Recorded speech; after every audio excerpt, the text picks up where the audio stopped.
أبنائي، اطمئنوا، لا يوجد غيري يشعر بكم. سأخلصكم من جميع الشدائد وأفرحكم. لا تخافوا للمنتهى، ثقوا إني أشعر بكم. لا داعي للحزن، ثقوا فيا فأنا معكم.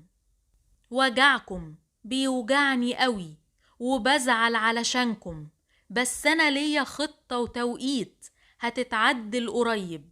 ما تخافوش، ستمر هذه المحنة وستتعوض مرارة الأيام، وسوف تأتي أوقات سعيدة. فأنا معكم، ما تخافوش. أنا سندتكم في السنين اللي فاتت وقادر أسندكم في اللي جاية.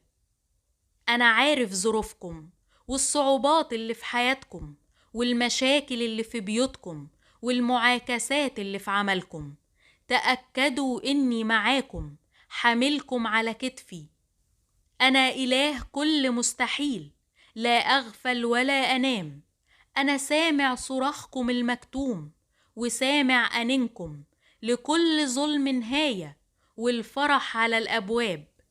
مهما كانت المشكلة أو التجربة كبيرة، حتما هناك مخرج ليها. أنا معاكم، ماسك إيدكم. انتم أقوى من أي ظروف. ستنتصروا، ستغلبوا كل أعدائكم، لأني أنا معكم. عندما تدعوني فأجيبكم، فأنا أقرب حد ليكم. أسرع لنجدتكم وأصنع الخير لكم ولن أترككم. أنا أبوكم، إله المستحيلات. هفرحكم وهعوضكم عن كل الأوجاع والأتعاب اللي مرت عليكم.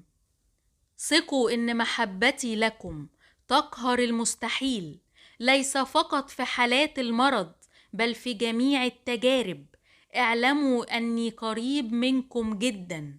لا تخافوا، كل ما تطلبونه أفعله لكم، لأن دموعكم قد غلبتني. كفاكم أحزان. كونوا على ثقة أن هناك شيء جميل ينتظركم بعد الحزن، ليبهركم وينسيكم مرارة الألم. اطمئنوا يا أولادي.